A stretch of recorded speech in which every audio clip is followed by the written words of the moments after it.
Ces rendez-vous ne ratent jamais, chers internautes. L'actualité du jour, c'est le moment d'échange entre les journalistes de Kivu Morning Post et vous. Nous allons parler de ces affrontements qui ont repris dans les territoires de Nyiragongo. Renélie, bonjour et bienvenue. Bonjour Blaise Bassabo, c'est bonjour à tous les internautes et ceux-là qui aiment Kivu Morning Post. Qu'est-ce qu'on peut retenir? Dans le Nyiragongo, ce sont des affrontements qui ont été signalés ce matin vers le mont Nyundo qui se trouve dans la commune rurale de Kibumba. Des affrontements qui ont opposé les jeunes communément appelés Wazalendo, les patriotes, aux rebelles du 1-23. Et dans ces moments d'échange, nous allons nous rendre dans la province d'ici de Kivu. Retour du gouverneur Théokas Ngwabidje. Des suspensions déjà. Ben ouais, c'est le ministre de l'Agriculture qui a été révoqué de ses fonctions et là il lui est reproché l'insubordination parmi les griefs. Vous êtes nouveau sur la chaîne, n'oubliez pas de vous abonner et on se retrouve dans la deuxième partie.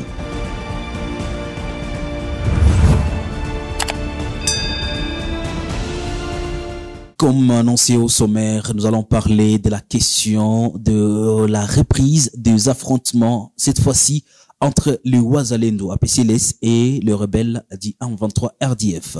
Très tôt matin, ce sont les acteurs de la société civile en territoire de Nyiragongo qui ont alerté sur ce combat sur l'axe Bumba-Kibumba. Nous sommes en territoire de Nyiragongo, mais au courant de la journée, c'est l'armée qui est intervenue pour balayer d'un revers de la main ces informations qui circulaient soi-disant que l'armée était opposée aux rebelles du 1-23, selon la cellule de communication à travers une vidéo qu'ils nous ont partagée. Eh ben, il faut comprendre que ces combats opposaient les rebelles du 1-23 aux jeunes patriotes qui veulent défendre l'intégrité du territoire national et ces combats les ont opposés au niveau du Mont Nyundo. Nous allons suivre en images ces reportages signés cellule de communication du gouverneur. Présentation des jeunes d'Iwazalendo et PLC au bureau Sokola 2 à Goma ce mercredi 12 avril 2023. Ces jeunes disent avoir tombé dans les pièges de rebelles du 1-23 à Kibumba. Alors que la soirée de ce mardi 11 avril, ces rebelles du 1-23 ont déclaré avoir laissé ce village à l'EAC. Les FARDC ont été obligés de désarmer ces jeunes et les amener en ville de Goma. Suivons ici les porte-parole de l'armée, Djike Kaiko Guillaume. Comme vous avez suivi ce matin, il y a eu échange de tirs au niveau du Mont Nyundo dans les groupements Kibumba, une position autrefois occupée par les M23 et qui était censée, n'est-ce pas, être déjà libérée par les M23. Cependant, il y a eu échange de tirs ce matin avec les jeunes gens que vous voyez derrière moi. En fait, ces jeunes gens, comme l'a dit le chef d'état-major général des forces armées de la République démocratique du Congo, aux autorités de l'EAC, ne sont pas contrôlés par les forces armées de la République démocratique du Congo.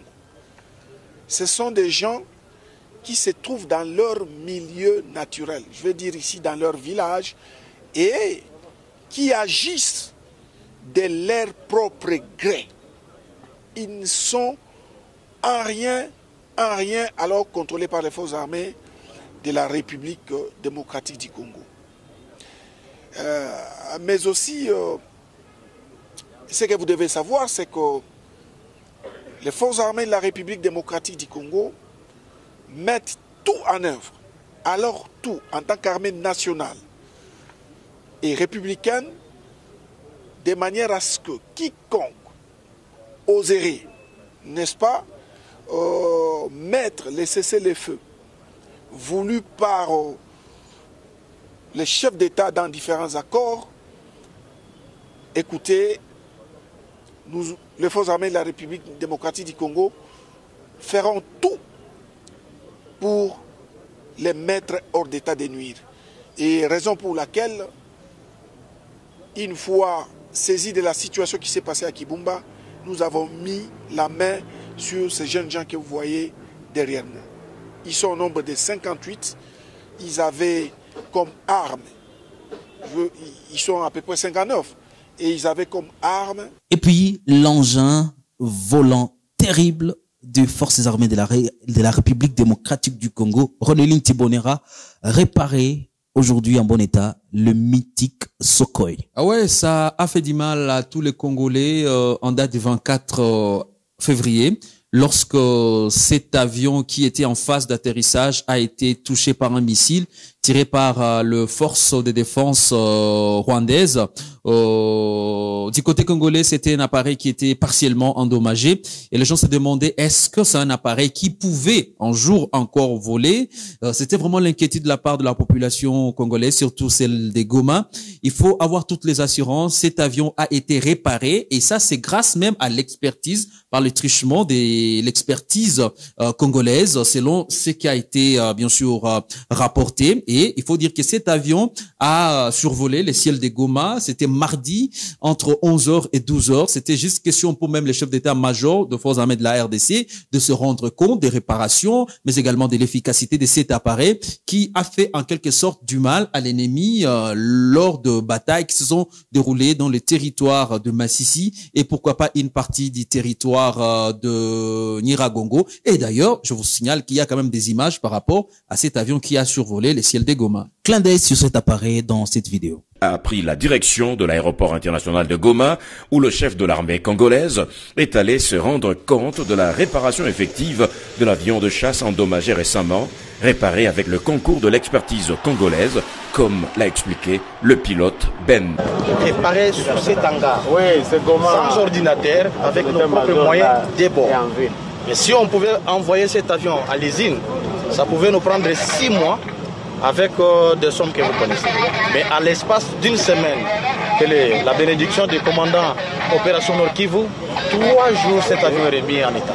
Le parcours de la mission du chef d'état-major général est expliqué ici par le porte-parole de l'armée au Nord Kivu. L'autorité est venue assister à un vol d'essai d'un Sukhoi qui a été endommagé, n'est-ce pas, pendant les opérations et qui a été remis en état grâce à l'expertise des fils de ces pays. Et c'est pour lui un motif de satisfaction lorsque ce sont les enfants du pays qui ont remis, n'est-ce pas, cet appareil en état. Rappelons que durant tout son séjour, le commandant en chef de l'armée était accompagné par le gouverneur militaire du Nord Kivu, le lieutenant-général Constant Dima et bien d'autres commandants de grandes unités. Nous y revenons. L'actualité nous amène dans la province de Kivu. Ronoline Tibonera. Hier, nous avons parlé du retour de Théo Kassi Ngwabidje, un ministre suspendu. Ouais, ça fait quand même froid au dos. Étant donné que le ministre de l'Agriculture, c'était lui qui assumait l'intérim après les départs de Théo Ngwabidje Kassi, mais aussi le rappel du vice-gouverneur à Kinshasa par sa hiérarchie pour consultation. Donc le ministre de l'Agriculture, c'était en quelque sorte lui le gouverneur, mais malheureusement l'ex-ministre, parce qu'il faut l'appeler ainsi, l'ex-ministre n'a pas eu la grâce de Théo Ngwabidje à son retour aux affaires. La première lettre que le gouverneur a signée, c'était de révoquer ces ministres qui viennent de l'Union pour la nation congolaise. À part cette révocation de ces ministres, l'on parle également de la réhabilitation, parce que vous savez que le directeur de cabinet de Théo Ngwabidje Kassi était suspendu par Marc Malago, qui était devenu gouverneur ad interim avant d'être rappelé à Kinshasa. Et donc, aussitôt arrivé aux affaires, Théo Ngwabidje a réhabilité son directeur de cabinet, qui est le professeur Zibona Mubalama. Et au-delà de ces dimensions politiques liées à ces suspensions intempestives au niveau du gouvernorat de province, il y a également à l'Assemblée provinciale du Sud Kivu où s'ouvre un nouveau feuilleton. Ce feuilleton, c'est après la motion de censure qui a encore été déposée contre le gouvernement Théo Ngwabidje et lui-même, parce que ça sera carrément la 5e motion qui vise Théo Ngwabidje. Et maintenant, il y a quelques députés qui sont présentés comme ceux soutenant Théo Ngwabidje qui vient d'initier également une autre motion, mais qui vise 4 membres du bureau de l'Assemblée provinciale du Sud Kivu. Parmi les personnes visées, nous avons le vice-président, nous avons le rapporteur et les rapporteurs adjoints. Donc, c'est ça la situation. Et donc, le bureau de l'Assemblée provinciale du Sud Kivu devra être dirigé par un bureau d'âge. Et ce bureau d'âge devra donc traiter cette question si tout va bien et s'il n'y a pas de changement, ce sera un jeudi. vite tout ce qui se passe, qu'est-ce qu'on peut craindre?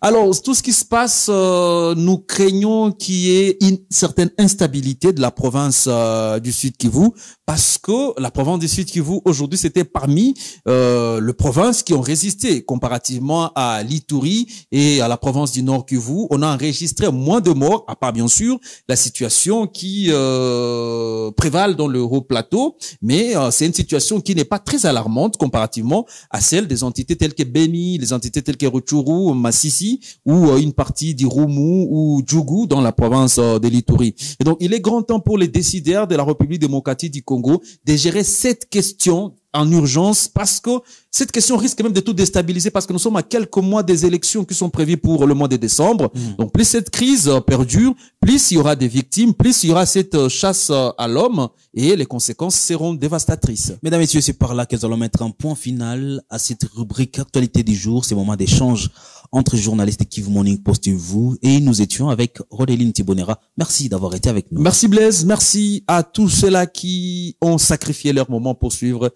cette actualité sur leur chaîne. Mesdames et messieurs, on se retrouve très prochainement. Clin d'œil à vous.